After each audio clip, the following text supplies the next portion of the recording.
They told us it was a recovery mission, but no one told us what we were recovering from. That was the line written in a torn, frost-damaged field journal found years after the mission ended. Those few words were all that remained from one of the strangest and most secret military operations ever conducted in the Alaskan wilderness. In the brutal winter of 1983, 6 soldiers from the U.S. Army's Arctic Recon Division were sent deep into the Brooks Range, an area so remote that most maps simply left it blank. Up there, the sun barely rose, the cold could kill in minutes, and even radio signals seemed to vanish. The official orders sounded simple: recover scientific data from a weather research station that had gone silent during a violent storm. But the last transmission from that station didn't sound like a routine failure. It came through full of static and panic. Fragments of words about something moving in the snow, something watching them from the ridge, and then nothing. The line went dead. Most believed the research team had frozen to death or been caught in an avalanche. But satellite scans showed no sign of a collapse, only strange static interference that pulsed like a heartbeat. That was when the Army stepped in and created a classified mission they called Operation Silent Ice. The team chosen for the job was small but highly trained. Captain Douglas Myers was the leader, experienced in Arctic warfare and survival. Sergeant Michael Reed handled communications and tracking. Corporal James Holt was the team's marksman. Private Carter Willis was the youngest, fresh out of training. Specialist Anna Torres served as the medic, and Lieutenant Ryan Cole handled logistics and mapping. They left Fort Greely under complete radio silence. The pilots flying them in were given sealed orders and no coordinates. All they knew was that they were heading toward a stretch of ice that locals called Tariuk Nuna, the land that devours sound. The flight was a nightmare. The helicopter shook violently as the wind slammed into it. Snow swirling so thick it looked like fog. "Feels like we're flying into nowhere," the pilot muttered through the comms. No one laughed. When they finally descended, the weather station appeared below. A cluster of metal huts, half buried in snow, lifeless and still. The surrounding valley stretched endlessly, white and silent.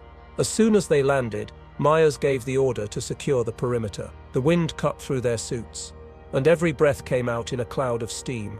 Reed checked his compass and frowned. The needle spun wildly in circles. "Magnetic interference," he said. Myers only nodded. "We check the power systems first." Inside the main hut, everything looked frozen in time. Equipment smashed, papers scattered, chairs overturned. On one wall, someone had written in thick black marker, "It's not a wolf." Torres kneeled beside the writing, her breath fogging the air. "What does that mean?" she whispered. No one answered. They found 3 cots inside, all unmade but still faintly warm beneath their layers of blankets, as if the researchers had vanished only hours ago. The emergency radio blinked faintly. Reed knelt, adjusted the dial, and played the last recorded message. Static filled the room. Then a man's trembling voice. "It's circling the camp. It's bigger than the truck. If anyone gets this." The rest was replaced by a metallic screech and silence. By nightfall, temperatures dropped below -40. The team lit heaters and sealed the doors, trying to conserve power. Holt volunteered to take first watch outside. He stood at the door, rifle in hand, staring at the tree line. Hours passed. Snow drifted softly, the valley quiet except for the wind. Then movement. At first, Holt thought the snow was shifting, but then he saw it, a massive white shape gliding between the trees, low to the ground, too large to be a wolf. It stopped near a ridge and stared directly at him. 2 faint yellow glows, eyes, cut through the darkness. Holt froze. The creature didn't move. The snow around it shimmered strangely, as if the air itself was bending. He whispered into the radio, "Captain, I have got something."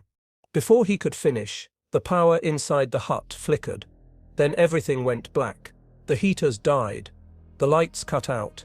The cold swept in instantly, biting through their clothing. "Generator sets dead," Reed shouted. "Everyone inside now," Myers ordered. The team scrambled to secure the door as the wind began howling through the cracks, louder and louder, until it sounded almost alive. Holt backed away from the window, rifle trembling. When he pointed his flashlight toward the ridge again, the figure was gone. Only the tracks remained, huge, deep imprints stretching into the storm. Each print was nearly 2 feet long. They huddled together through the night, the temperature dropping further, the cold pressing against their faces like ice hands. Outside, the wind carried a sound, low, drawn out, and hollow. It wasn't a howl. It was slower, deeper, more like something breathing through the earth. By dawn, the storm had cleared, revealing the creature's tracks still frozen into the snow. Myers ordered Reed and Holt to follow them for a few hundred meters, while the others repaired the generator. The trail led north, toward the base of a ridge, but abruptly stopped. The snow beyond was untouched, smooth, as if whatever had made the prints had simply disappeared. When they returned to camp, Torres asked if it might have been a bear. Reed shook his head. No bear moves like that. He didn't say it, but he was remembering a story his father once told him, old Inuit legends of a creature called Waheela, a massive white beast that roamed the high Arctic, part wolf, part spirit, said to strike silently and vanish without leaving blood. Hunters said it didn't just kill, it judged. That same day, they found the first body. Half a mile north of the station, buried under a thin layer of ice, was one of the missing researchers. His body was frozen solid, twisted as if he had been running when he died. His face was locked in terror, his eyes still open. His throat had been torn wide open, but there was no blood. It had frozen before spilling. Next to him, carved faintly into the ice with something sharp, was a single phrase, "Not a wolf." Captain Myers immediately called for extraction, but the signal was weak. The base responded, saying the weather made it impossible to reach them for at least 3 more days. They were told to stay put, conserve power, and wait. Reed stared out the window at the endless white. 3 days, he murmured. We won't sit last that long, if that thing sits still out there. No one spoke. The silence in the room was heavier than the cold. Outside, the wind began to rise again, carrying that same eerie sound, low, hollow, and wet, like something breathing through snow. And far off beyond the ridge, in that blinding expanse of ice, something was moving, slow, patient, watching them. They didn't know it yet, but the Waheela had already marked them. The storm had returned by nightfall. Thick sheets of snow hammered the tin walls of the research station, howling like a living thing. Inside, the generator sputtered weakly, its dying hum flickering the lights in and out. The team had barely eaten. No one was sleeping. Every sound made them jump. The creak of metal, the shifting of snow, the whisper of wind that sometimes sounded too much like footsteps. Reed sat near the radio, headset on, trying to raise base command again. Static was the only reply. Myers paced near the door, running a trembling hand through his hair. "If we can't get extraction by morning," he said quietly, "we'll move toward the valley. There's a secondary weather relay a few miles east. Maybe the signal's clearer there." Torres looked up from cleaning her medical bag. "And if it's out there waiting?" she asked. Myers didn't answer. He didn't need to. Everyone already knew. Around midnight, Holt, who had volunteered for the watch again, froze by the window. "Captain," he whispered, his voice breaking slightly, "you need to see this."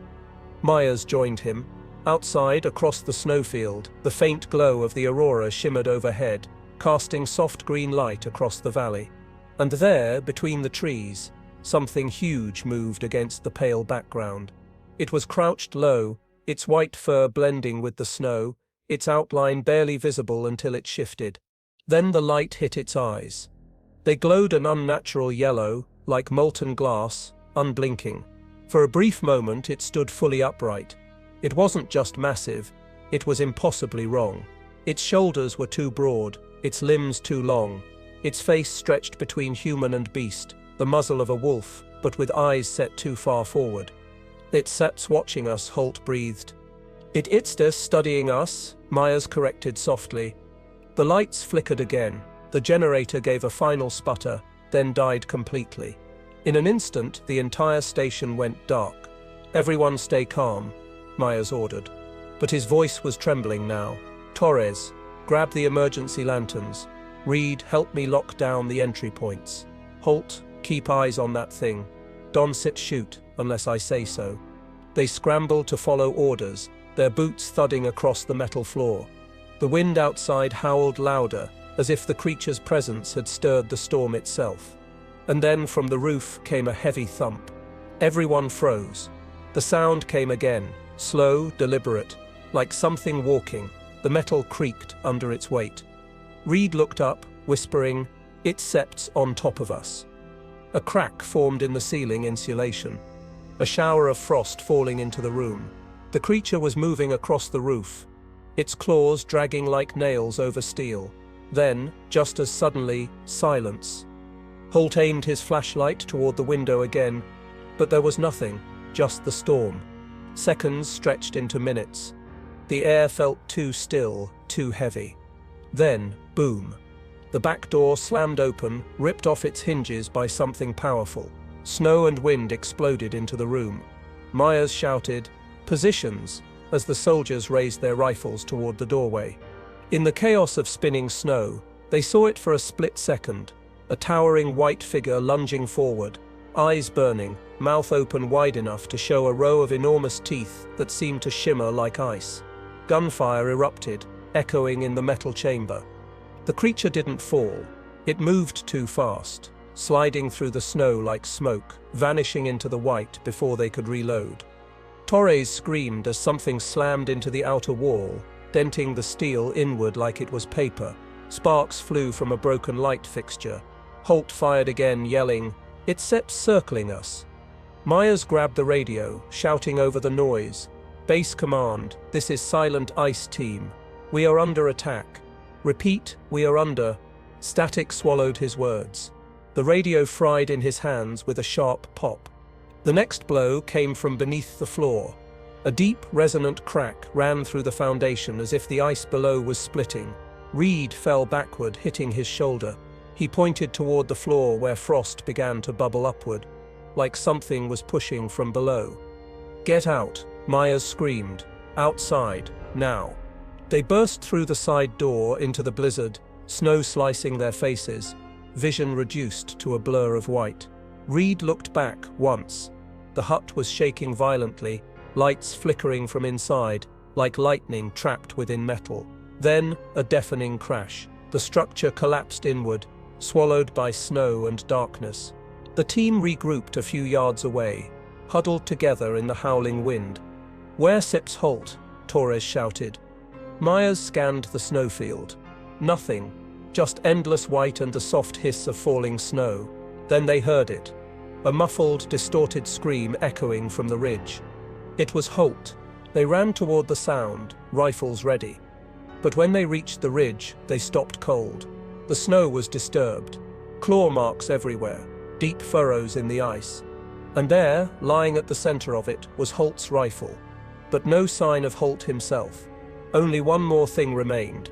His footprints leading away from the ridge and stopping halfway across the frozen field. No drag marks, no blood, no struggle. Just stopped, as if he'd stepped into thin air. Torres began to cry softly. It took him. Reed looked at Myers, fear raw in his eyes. "What are we dealing with, Captain?" Myers didn't answer. He was staring at something in the distance, a faint shape moving through the storm. It wasn't running. It was walking slowly, deliberately, as if it knew they couldn't escape. The shape disappeared again into the fog, leaving behind only that same strange, hollow sound, a rumbling growl that seemed to come from everywhere and nowhere at once. That night, no one spoke. They huddled under emergency blankets, staring into the dark, each one of them wondering if they'd survive until morning. By then all of them understood the same horrible truth. Whatever was out there wasn't an animal, and it wasn't just hunting them. It was toying with them. And deep down they knew something else, something far worse. The Waheela wasn't set protecting its territory. It was guarding something beneath the ice. By the next morning, the storm had calmed, but the silence it left behind was even more terrifying. The air was thick, still and heavy, like the world itself was holding its breath. The team was down to 5 now. Holt was gone, and no one dared to say his name. His rifle sat propped by the tent flap, a grim reminder of what waited for them in the snow. Captain Myers didn't sleep. He kept scanning the horizon through fogged binoculars. The landscape stretched endlessly, nothing but white plains and jagged ridges. But beneath that endless quiet, something felt wrong. The way the ice shimmered faintly, as though light was trapped beneath it, pulsing slowly like a heartbeat. "We essaient de leaving," Myers said finally, his voice hoarse. "We move east. There sips an old survey tunnel nearby, about 2 miles out. We hold position there until extraction." Torres frowned. "You think it sets safe?" He didn't set answer. He just said it seps safer than waiting here.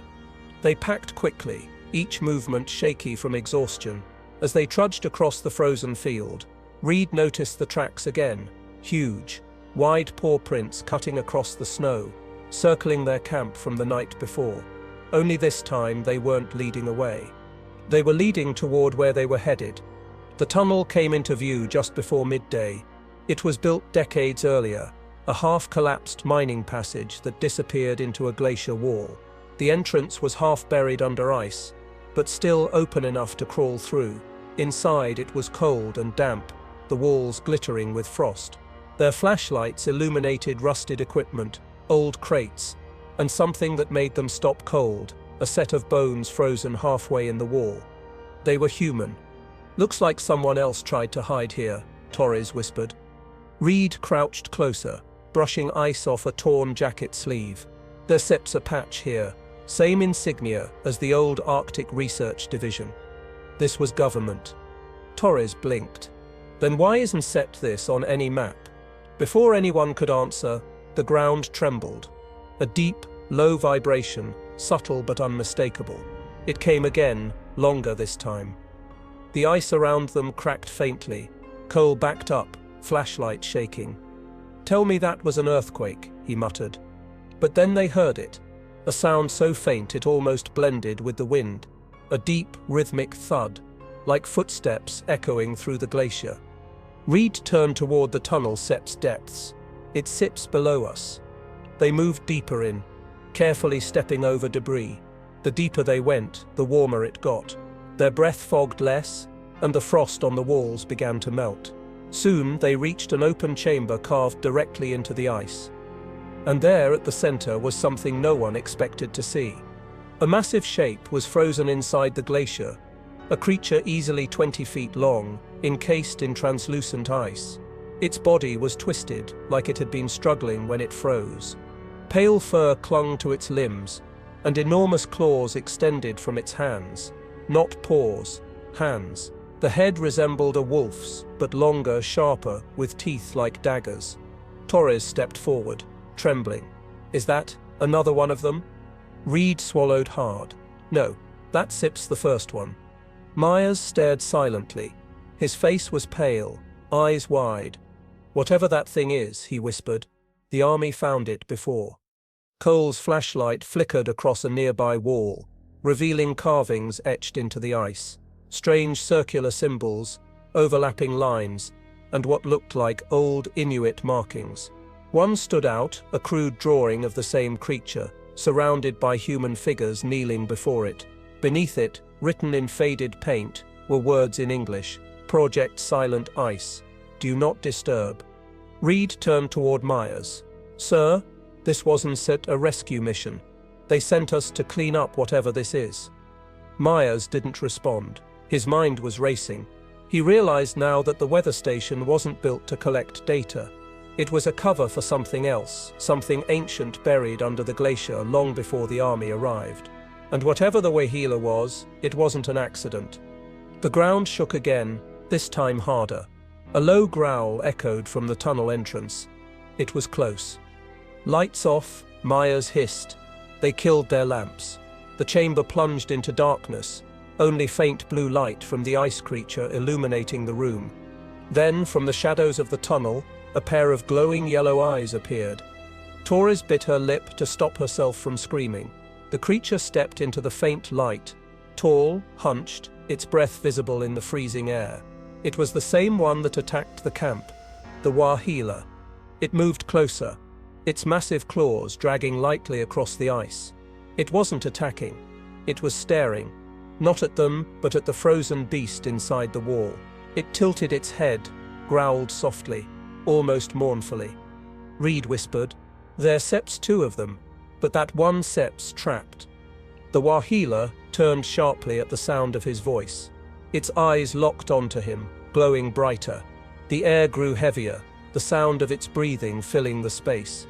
Myers raised his rifle, but something stopped him. The creature didn't move to strike. It only took one slow step forward, then another, until it stood before the ice wall. It placed a massive hand on the frozen surface, and the glacier began to crack, deep lines spreading outward like lightning bolts. The sound was deafening. Cracks spidered through the ice as shards rained down. The team backed away, shouting, the air filled with the sound of splitting ice. Then, with a final shattering crack, the frozen creature inside broke free. The team watched in disbelief as the ancient Waheela slumped forward, lifeless, a corpse frozen for centuries. But the other creature threw back its head and howled, a mournful, echoing sound that seemed to shake the earth itself. When it stopped, the tunnel went silent again. The Waheela turned its gaze toward the humans. It didn't attack. It simply watched them for a long, unbroken moment. And then it turned, walking deeper into the glacier, disappearing into the fog like a ghost. None of them spoke for nearly a minute. Finally, Reed said, "It wasn't set hunting us." Torres finished quietly. It was protecting what was buried. Myers stared at the empty ice cocoon where the ancient beast had been sealed. "And now its set's gone," he whispered. "God help whoever finds it next." The radio crackled faintly in Reed Sepp's hand, just a few broken words from command finally breaking through the interference. "Copy if you sit still alive. Extraction inbound." But when they reached the surface, the sky was burning with the colors of the aurora again, and in the distance, standing on a far ridge, they saw it one last time, the Waheela, watching them, silent and still. Then, just as the helicopter appeared through the clouds, it turned and walked into the storm, leaving no tracks behind. Reed looked down at the valley one last time. The snow was settling again, erasing everything. Operation Silent Ice was officially declared a failed recovery mission. The official report mentioned only extreme weather and structural collapse. No mention of what they found. No mention of Holt. No mention of Holt. No mention of Holt. No mention of her creatures. But those who survived knew the truth. Something ancient and powerful still sleeps beneath Alaska's glaciers. And sometimes, when the storms rise and the ice groans like it's alive, the locals say they hear it, that low, hollow howl echoing through the valleys. The Waheela still guards the north, and it never forgets who disturbs its rest.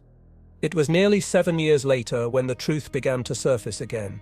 Not through any official report or military archive, but through a tape, a cracked, half-frozen cassette, discovered by a group of hikers near the abandoned outpost at the edge of the Brooks Range. The tape was marked only with a date, March 4th, 1990. The voice on it was weak, tired, and unmistakably shaken. "This is Sergeant Michael Reed," the man said. "If anyone finds this, do you unfit come looking for what we found."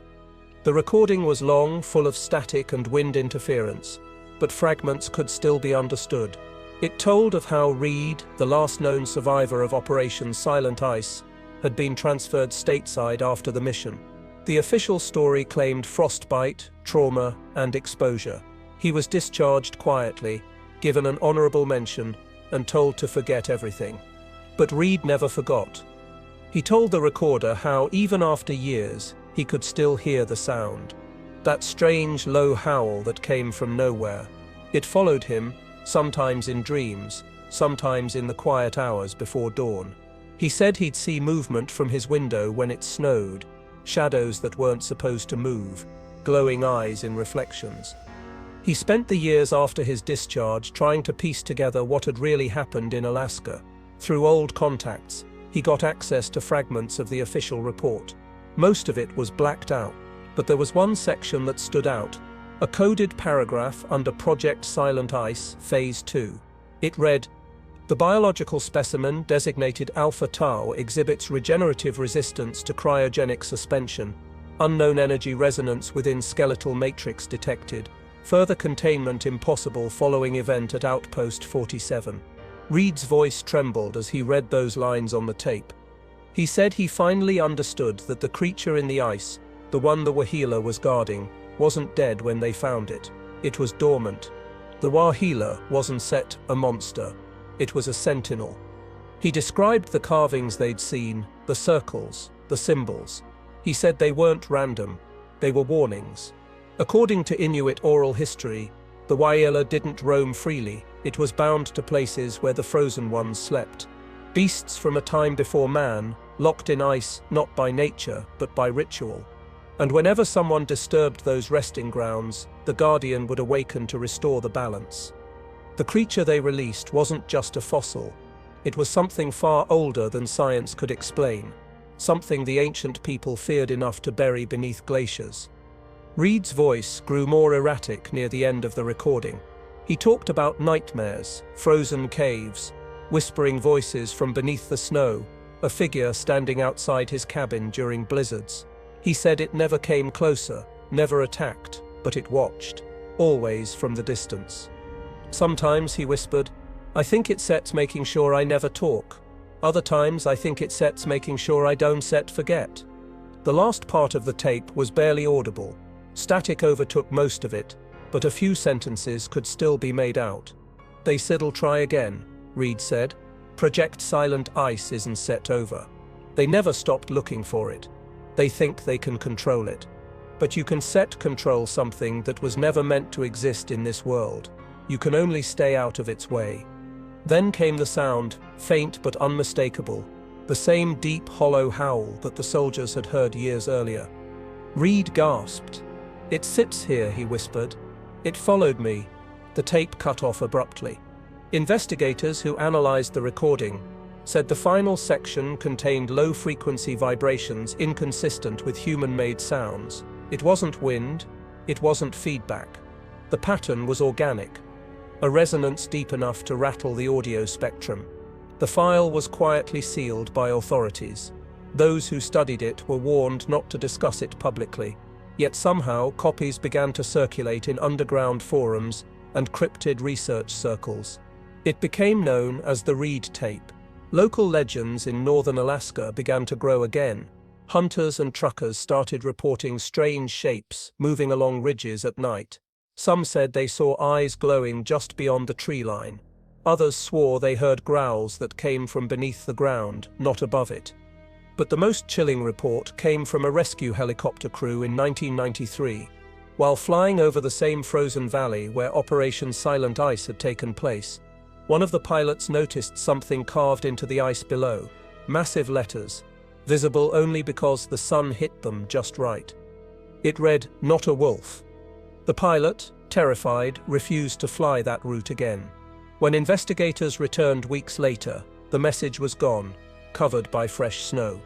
Years passed, and the area was quietly restricted under the name Environmental Research Zone 47. No one without clearance was allowed to enter. Even satellite imaging blurred parts of the region, citing snow interference. To this day, strange energy readings continue to pulse from that region during storms. Rhythmic, almost like a heartbeat under the earth. Scientists claim it's tectonic activity, but locals know better. They say the Guardian still watches from the ridges, white against white, waiting for anyone foolish enough to dig too deep into the ice again. And somewhere out there, beneath miles of frozen ground, the first creature, the one the Waheela freed, still sleeps. Waiting. Every few winters, when the winds grow strong and the night never ends, people in nearby villages swear they can hear it again. That same long, hollow sound rolling through the mountains. Not a storm. Not the wind. But the call of something that was never meant to be found. Operation Silent Ice was buried in classified archives. But those who know the truth whisper the same warning Reed left behind. If you hear the howling from beneath the ice, don't look for where it's coming from. Because if you find it, its septs already found you. In the years that followed Reed's disappearance and the discovery of the mysterious tape, Operation Silent Ice became little more than a rumor. A ghost story whispered among soldiers stationed in the far north. But behind the walls of the Pentagon and in the shadowed halls of private research companies, the mission never truly ended. By the mid-1990s, documents began circulating under a new name, Project Echo Ice. It was a continuation of Silent Ice, buried under layers of environmental and geological research funding. Officially, the project's goal was to study subglacial seismic anomalies in Arctic regions. Unofficially, it was to locate whatever energy source Reed had described, the heartbeat under the ice. The US military had not forgotten what they'd found. They simply changed the name and kept digging. Classified memos between the Department of Defense and a contractor called Nexus Biotechnica revealed plans to reopen a site just 60 miles south of the old research station. This new location was chosen after satellites picked up faint heat signatures beneath the glacier, pulsing patterns too regular to be geological. Something was alive down there, or at least active. One of the earliest Echo Ice researchers, Dr. Emily Rhodes, later leaked fragments of her field notes before she vanished in 1997. Her writings described unexplained vibrations consistent with large organic movement and traces of protein compounds unknown to modern taxonomy. In simpler words, something biological was under the ice, and it wasn't human. Her final note read, "Whatever this organism is, it sits not dead, it sits dormant. The patterns of resonance match neural rhythms, almost as if it sits dreaming." Shortly after those notes leaked, her lab at Fort Greely burned in an unexplained fire. The official cause, electrical fault. Every sample she collected was destroyed. Still, rumors persisted. Pilots reported seeing unmarked cargo planes flying low over the Arctic ridge at night, and locals in nearby villages said the ground began to hum whenever those flights passed. A low, rhythmic vibration, the same pattern from Reed's tape. Then in 1999, a partial data breach occurred. A small group of hackers, calling themselves the Frozen Truth, published dozens of encrypted files online. Among them were still images from thermal scans, reports from Operation Silent Ice, and one chilling photograph showing the silhouette of a massive shape beneath the glacier. The metadata confirmed the photo's coordinates matched the same valley Reed's team had entered 16 years earlier. Within days, the files vanished from the internet. Every known uploader received cease and desist orders from the Department of Defense. Some of them reported being visited by agents who confiscated their equipment. Others simply disappeared offline, never to post again. But not all the information was lost. A few fragments remained, enough for independent journalists to piece together a timeline. And what they found was horrifying. Every few years, teams under different names were sent back to that same region. They never returned. The official explanations were always the same: blizzard, engine failure, crash during survey. Yet no wreckage was ever found. By 2005, the US government quietly reclassified the entire Brooks Range section, where Silent Ice occurred, as a restricted environmental hazard zone. Satellite imagery was blurred. Flight paths were rerouted. Maps marked it as an area of unstable terrain. But those who lived near the border of that zone, hunters, trappers, and the remaining members of the local Inuit community, started to notice new activity. Drones buzzing overhead, helicopters landing in the night, deep rumbling beneath the ice, like something massive shifting far below. One elder, known locally as Nanook, told a visiting journalist, "The Guardian has awakened again. They broke the pact. The ice remembers." Around the same time, disappearances began to spike. Between 2006 and 2010, at least 14 hikers and explorers went missing near the restricted area. Their tracks always ended the same way, deep footprints in the snow that stopped abruptly, as if swallowed by the earth. In 2012, a rescue team finally recovered one of the missing, or what was left of him. His body was found frozen upright against a cliff wall, eyes wide open, skin pale blue. His throat was torn open cleanly, no blood, no struggle, just like the first researcher they found in 1983. Pinned to his jacket was a small patch with faded text. It read HO Ice Field Team 9. The photo leaked to the public briefly before being removed. Official sources called it a hoax, but the rescue team's pilot, now retired, told an interviewer years later that the cold wasn't what scared him most. It was the tracks leading up to the body. Enormous paw prints that started at the edge of the forest and ended right where the corpse stood, frozen in terror. He said they weren't bare prints, they were shaped like a wolf's, only twice the size. After that, the area was sealed completely. Armed patrols began to guard the perimeter, and even satellite footage began to show strange distortions, as if electromagnetic interference was warping the image. The few insiders who spoke out said that Echo Ice had gone deeper underground, literally. They were no longer studying the creature. They were trying to communicate with it. A declassified memo from 2015 mentioned auditory experiments using sub-zero resonance channels. The test results were inconclusive, except for one strange anomaly. Every time they played low-frequency sound waves beneath the glacier, the ground responded. It would send back a pulse, perfectly timed, as if something down there was answering. That was when the government sealed the files again. Today the site remains closed. Drones that fly over it have their feeds cut mysteriously. Compass needles spin wildly in the area. Locals say the nights there are never completely silent anymore. You can always hear the hum of the earth if you listen long enough. And sometimes just before a storm, that hum turns into something else. A long, echoing howl that rolls through the frozen mountains and vanishes into the wind. The military won't admit what's buried beneath that ice.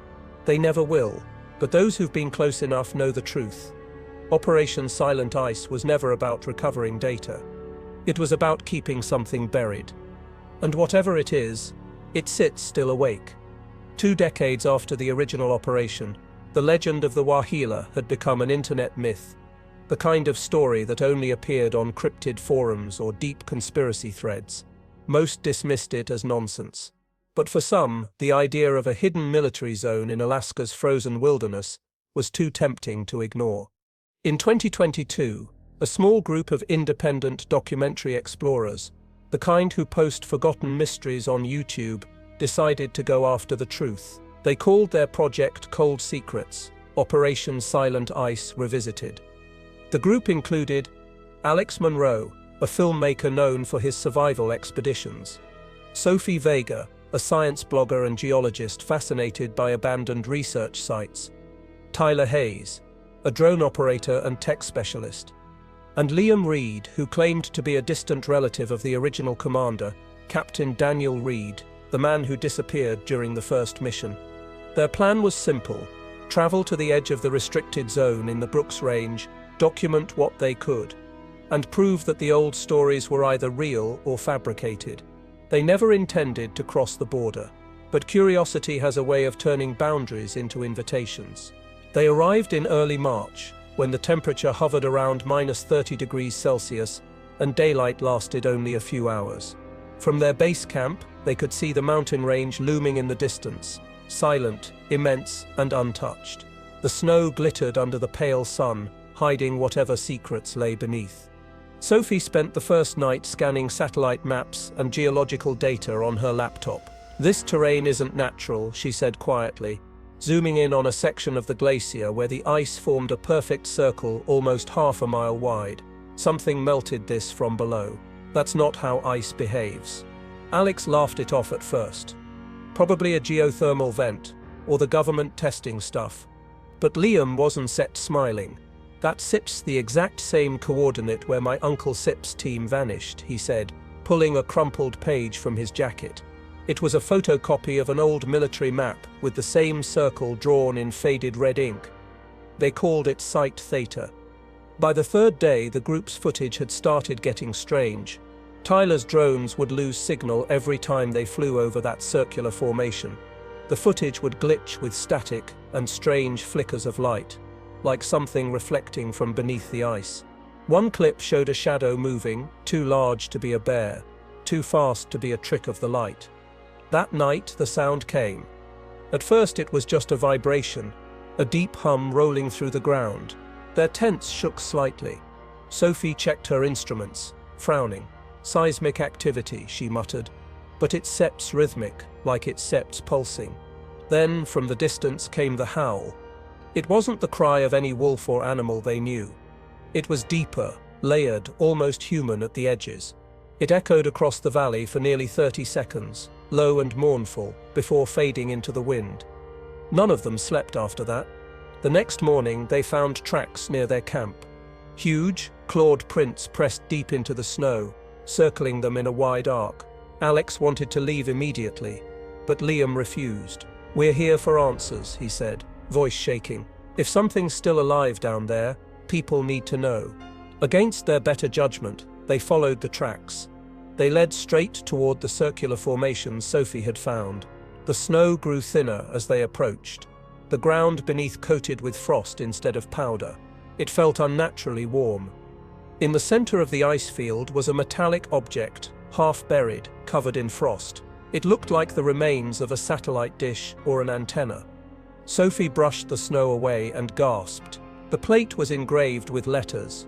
Ishio Ice KM Node 3. "This isn't set to myth," she whispered.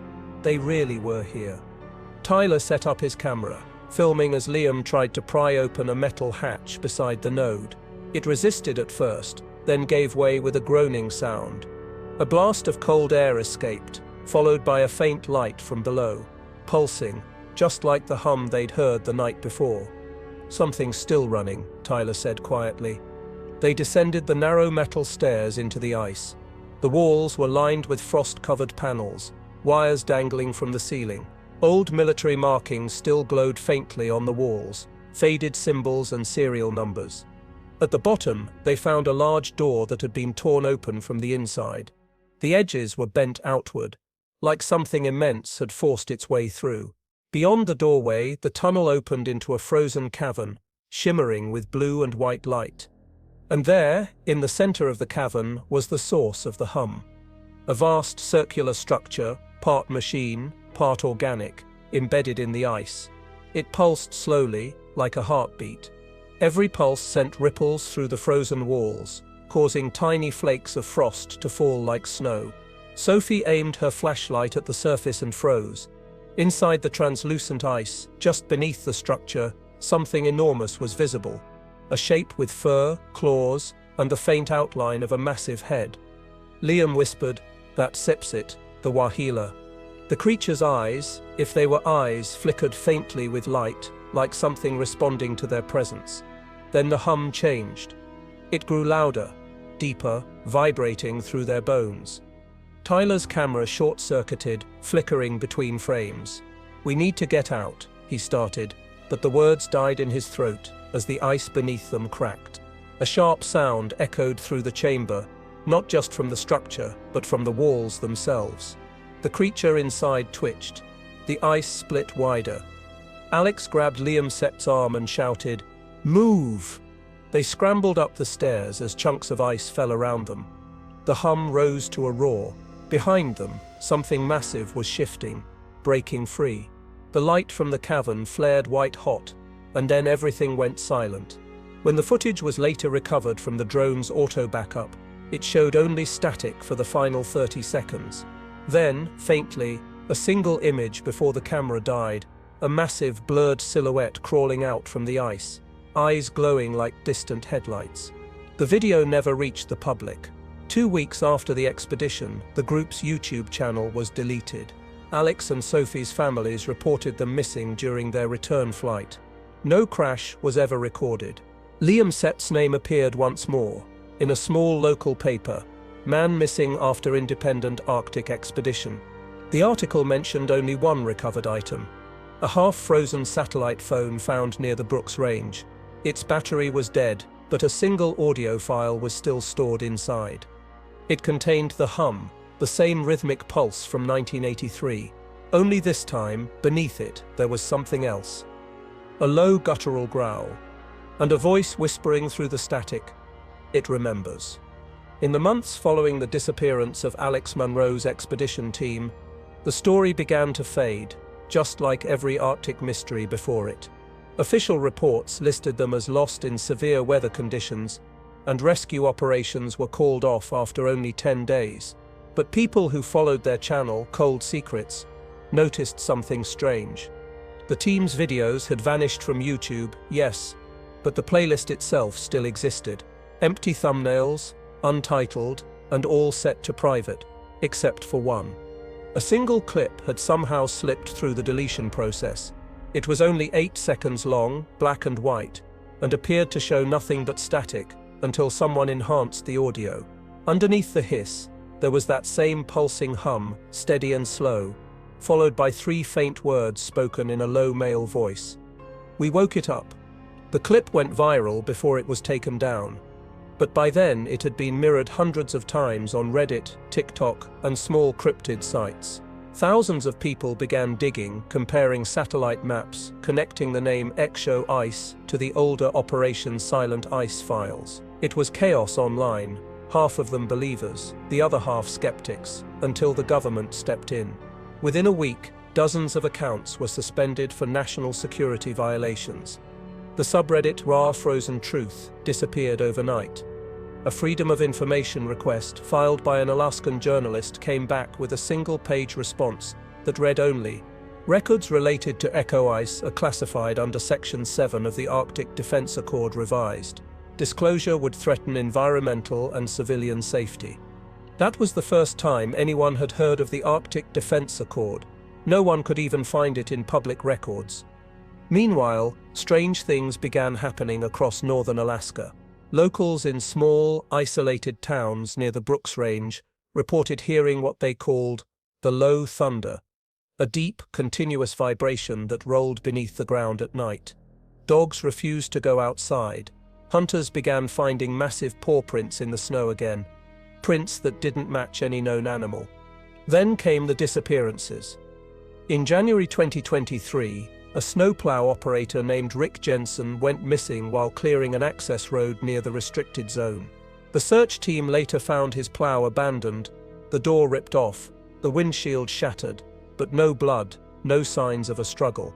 Just his tracks leading about 20 feet into the snow, ending suddenly beside a deep claw mark carved into the ice.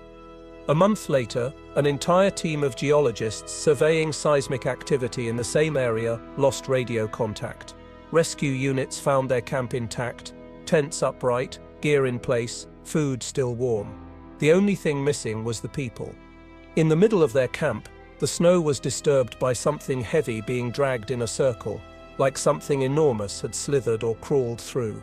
The team's instruments had recorded a single seismic spike just before they vanished. Its pattern matched the pulse from the old Operation Silent Ice recordings. It was becoming clear. Whatever was buried beneath that glacier was now awake. By April, rumors spread of a covert operation called Black Fog. Supposedly, it was launched to recontain the organism before it reached the populated south. Witnesses reported unmarked helicopters flying low over the tundra, carrying heavy cargo nets. Some claimed to see flashes of light deep in the mountains at night, as if explosions were being set underground. One man, a retired radar technician from Fort Greely, spoke anonymously on a podcast. He said his base had picked up unidentified ground movement traveling slowly south, too big to be machinery, too slow to be weather. When the host asked him what he thought it was, he hesitated before saying, "If you Seb ever heard something crawl under miles of ice, you never forget that sound. It sets alive." A few days later, his interview was removed from every platform. But what truly reignited public fear came in June 2023, when a commercial airliner flying from Anchorage to Fairbanks reported something massive moving under the frozen surface below. A long, dark shadow that stretched for nearly a mile, keeping pace with the plane before veering off toward the mountains. The captain filed an official report, but it was immediately classified. A passenger managed to take a blurry photo through the window. It showed a fissure in the ice, and just below it, the faint outline of a huge animal with glowing eyes. The picture spread online before it too was scrubbed. By autumn, locals in small villages began whispering an old name again, Waheela. Hunters found carcasses of moose and caribou, torn clean in half. One snowmobiler reported seeing a massive white creature at the tree line, taller than a bear, with shoulders broad as a truck and a snout that shimmered like ice. It stood still, watching him, before sinking silently into the snow and disappearing. The government continued to deny everything. Press conferences blamed predatory migration and glacial instability. But the people living near those mountains knew better. Something had escaped. Then came the broadcast. One night, around 3:17 a.m. local time, emergency radio frequencies across northern Alaska went dead, replaced by a single repeating signal. It was the hum again, the same pulse from every recording, growing faster and faster. Amateur radio operators captured it before it faded, and when slowed down, the signal revealed a hidden pattern, a coded transmission that repeated 3 words over and over. "It remembers us." Theories spread like wildfire. Some said the Waheela wasn't a normal creature at all, but something ancient, something tied to the Earth's energy itself. Others claimed it was a military experiment gone wrong, designed as a biological weapon adapted to survive extreme cold. But the truth, the real truth, might have been something much worse. An anonymous leak appeared on a private forum in October 2023. It contained partial scans of a classified ice document titled Phase 4, Integration Protocol. The document stated, "The organism exhibits advanced neural resonance. Attempts to mimic its frequency indicate potential for controlled response. Objective, establish communication, assess sentience." It wasn't an experiment to kill the creature. It was an experiment to talk to it. But they didn't stop to think. What if it could talk back? Within a week of the leak, the entire forum vanished. Servers shut down.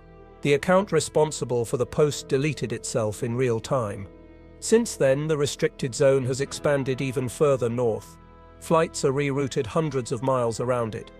And people living near the border say the hum hasn't stopped, it's just become quieter, slower, deeper. Like something big, resting again. Waiting. And sometimes, on the coldest nights, the sky over the Brooks Range flickers with strange green light.